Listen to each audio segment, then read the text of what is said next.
When we started this election, every single political analyst I spoke to said that it's a foregone conclusion in the favor of Prime Minister Narendra Modi and the BJP. Remember, the BJP's main call was Ab ki baar 400 par. And while that seemed like a surprise for a lot of people, it didn't seem impossible. It was not a question of whether or not the BJP would win, it was a question of by how much.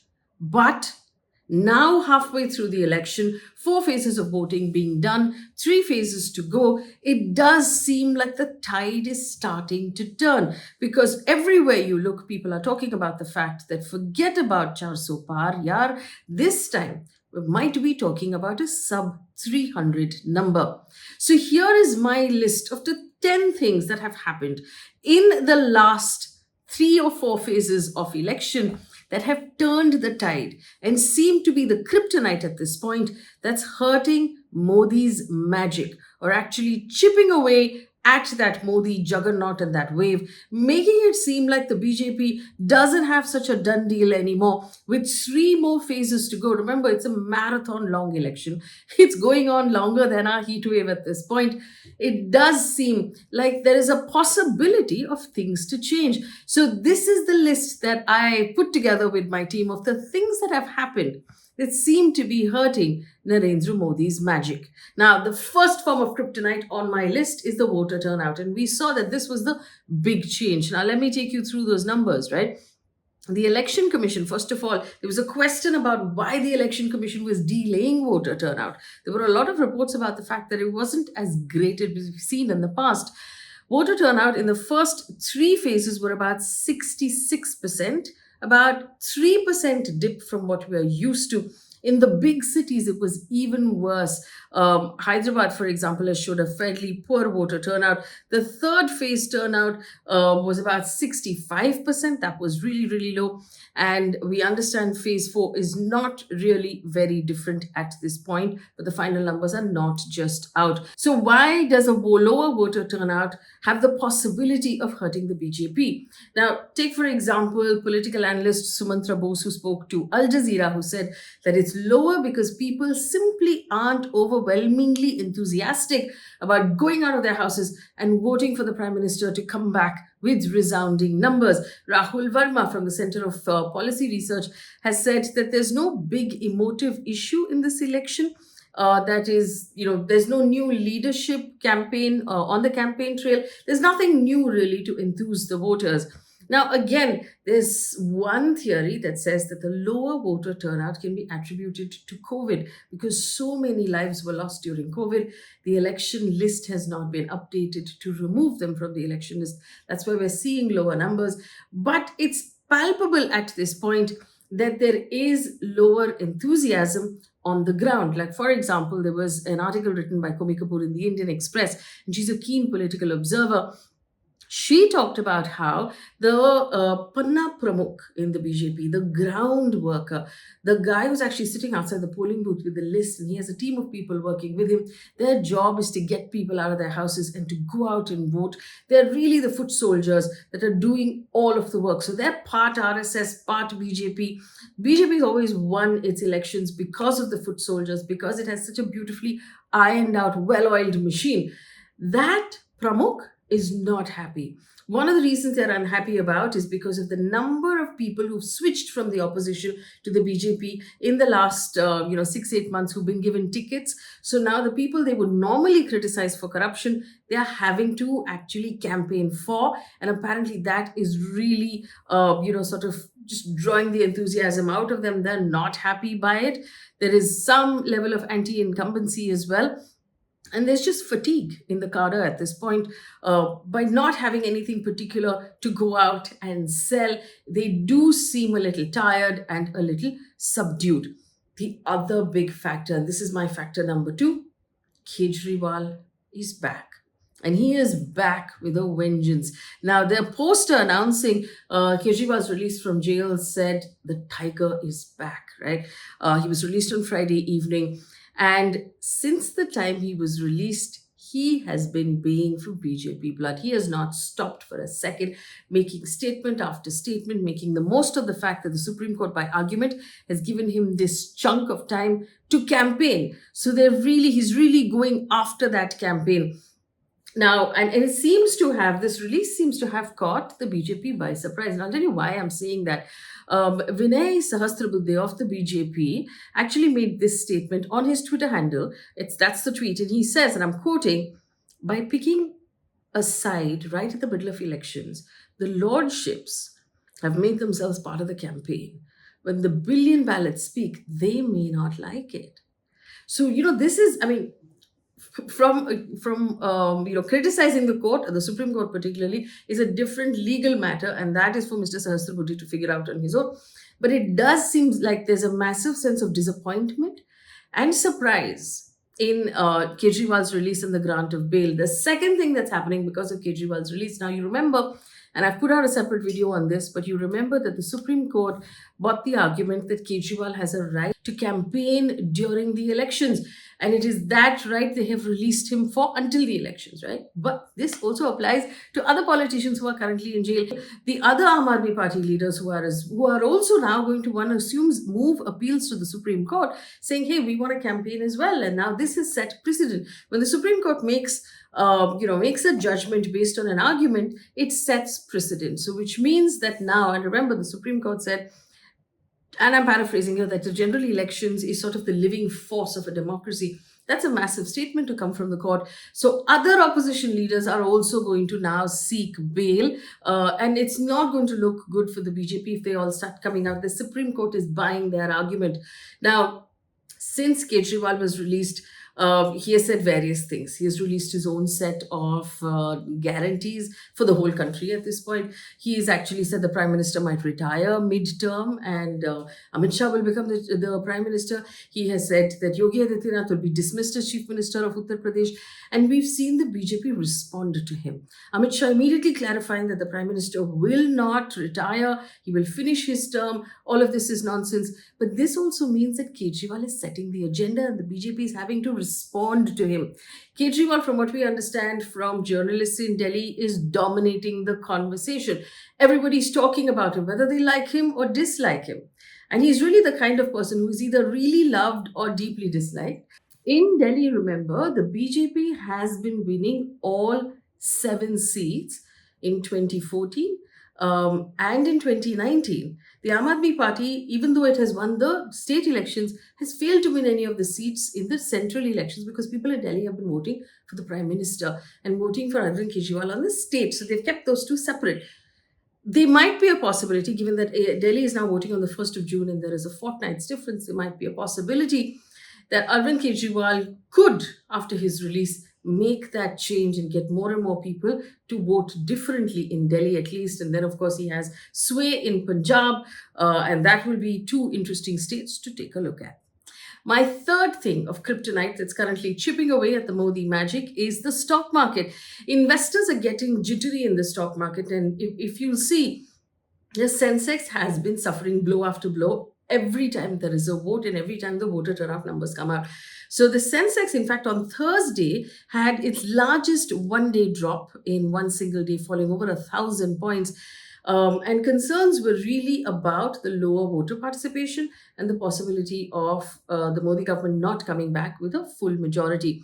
So if we look at, and this graphic has come up now, 3 phases of elections and the reaction that the stock market has had in each of those phases. And I also want to point out, in the 4th phase of election, the market it dipped and started low, and then it recovered during the day. Again, the BJP responding to the stock market, where the Union Minister Amit Shah has said stock market crashes should not be linked with the elections. Even if there's such a rumor, I suggest you buy the shares before 4th of June. It will shoot up after that. Now, what we're hearing from analysts is this: people have already factored in a victory for the BJP, so the stock market has run up a bit, and now it's reached a valuation that's uncomfortable for for traders. And so now, every time there's bad news, it will come down because the valuation is not holding up. And what's going to happen now is traders are going to stop buying. FIs have pulled out a lot of their money over the last week or so, 2 weeks or so. They're going to wait for the election results, and if it dips at that point, they will suddenly buy up because effectively getting the stocks at a discount. So we are seeing volatility in the stock market. It's a suggestion that the stock market is perhaps reading something different from what they had read earlier. There's also something called a volatility index that is spiking in a way that it has not done for a while now. The fourth piece of kryptonite that has hit the Superman that was the Modi juggernaut is Prajwal Revana and the entire mess in Karnataka. Now, thousands, you know the story. There's a separate video we've put out, thousands of video clips of the MP, Prajwal Revana, sexually assaulting allegedly multiple women have triggered outrage, a political slugfest. Revana ran away immediately after, Prajwal Revana ran away immediately after voting. He has not come back. He's on paper now a fugitive who has run away from the country and is not facing the law.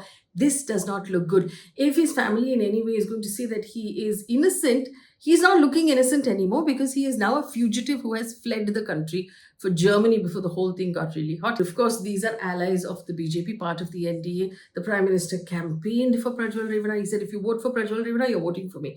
Now, again, there were a lot of arguments, and I've put out a separate video on this. There were a lot of arguments that, oh, did he know? Did he not know? Did the BJP top brass know about this?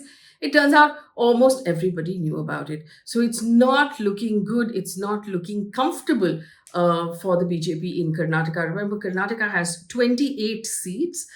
Two phases had already polled before the Revana's controversy broke. In 2019, the BJP-led NDA won 26 seats. The BJP alone got 25 out of 28. That was a great sort of tally, and it will have to maintain that tally if it wants to do well this time. But it does seem like this Prajwal Revana problem is going to hurt the BJP in terms of image and also perhaps in terms of outcome.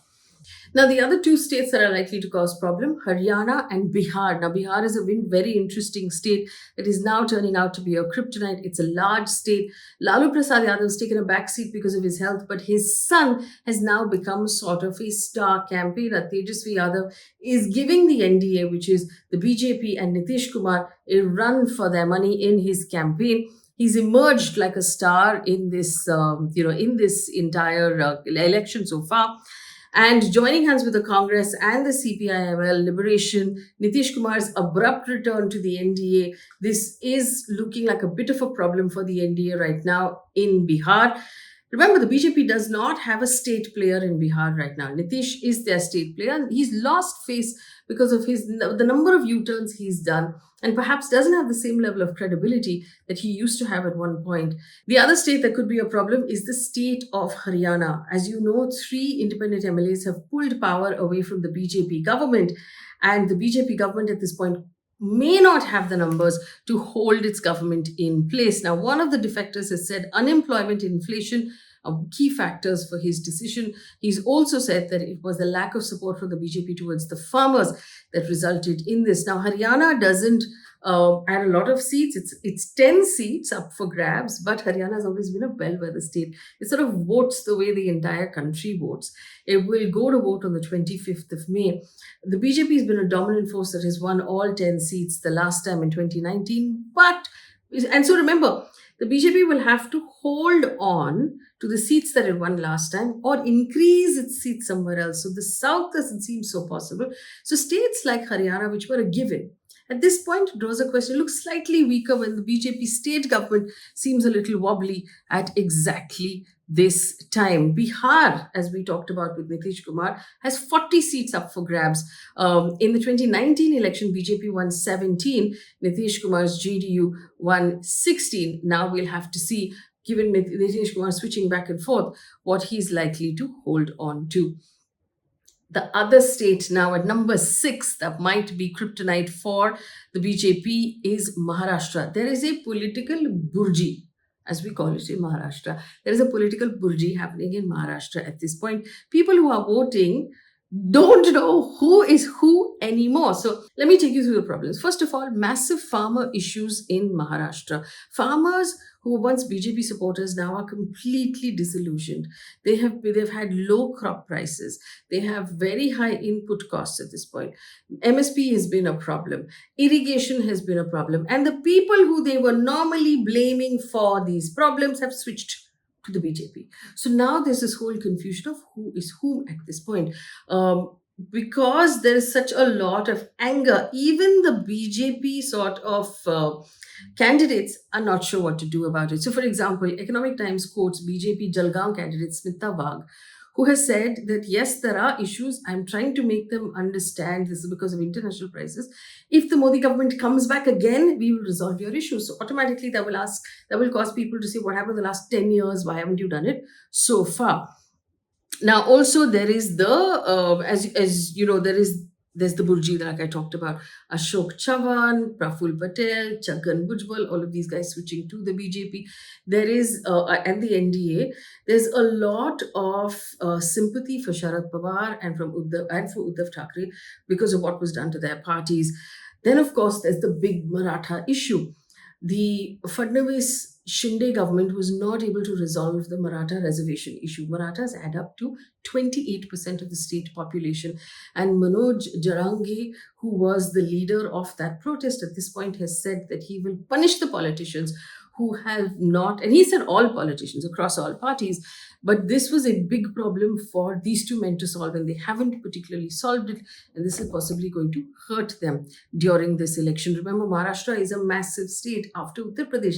The next big state is Maharashtra at 48 seats that it sends to Delhi. Last time, BJP only contested 25 seats and they won 23. And Shiv Sena had won 18 out of the 23 that it had contested. So now we'll have to see if the BJP, with the new version of the Shiv Sena with Eknath Shinde and the new version of the NCP under Ajit Pawar, are able to hold on to those same number of seats, because again they have to hold on to those seats in order to hold on to that 303 number that they got last time. At number 7 is the Ambani Adani self goal. I'm putting a question mark there.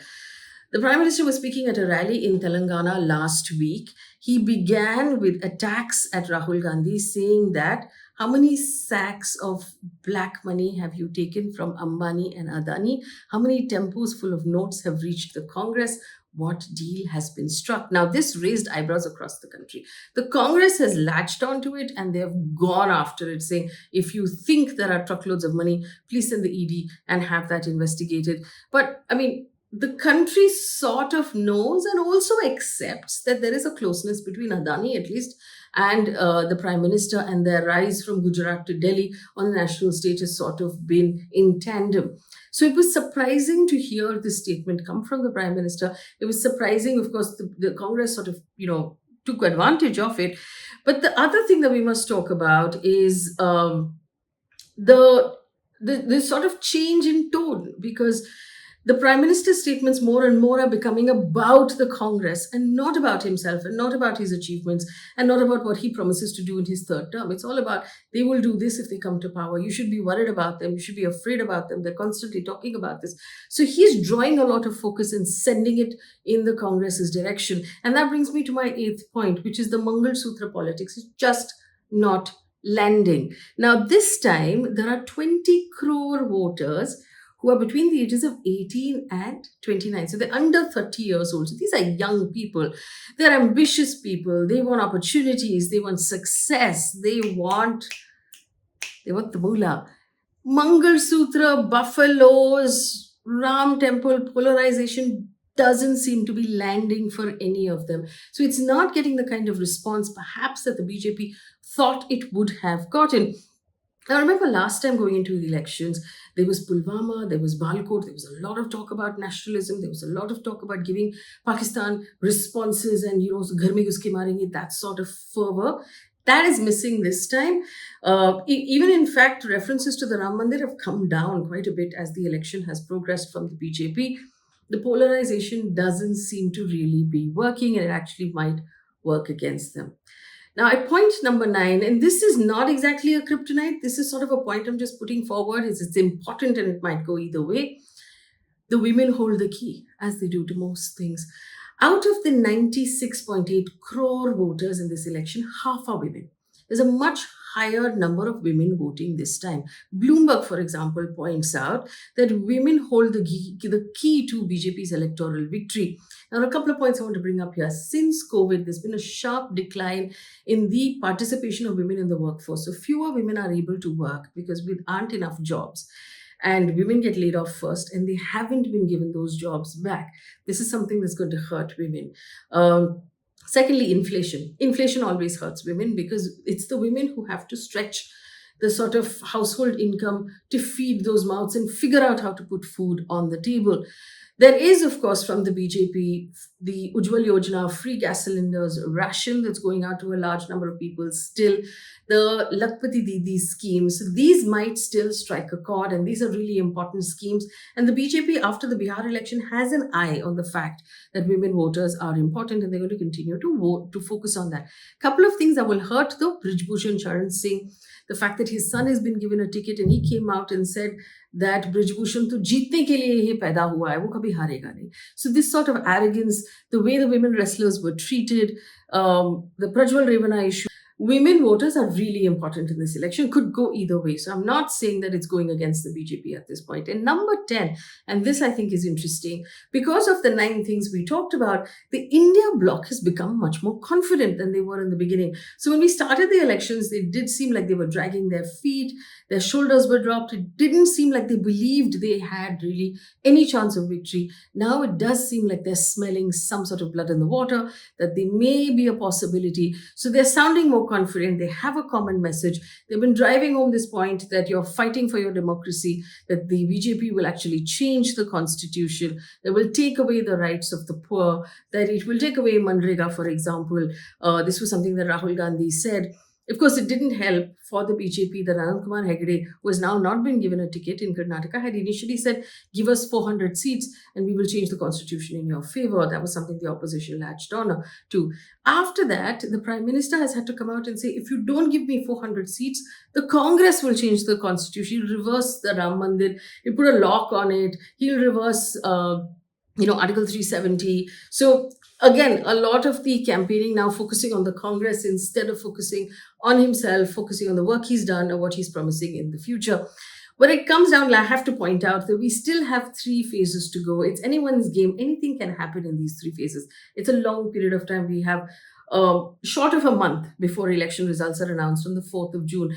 But what I'm pointing out with these 3 points is that things are changing. There does seem to be a turn from the sure shot that we started off with to this looks interesting now. Leave me a comment if you think there are other things that have changed or there are other things that are working for the BJP. We make that a separate video. Leave it in the comment section. Thank you so much for watching. Like, share, subscribe to our videos and sign up for our membership as well.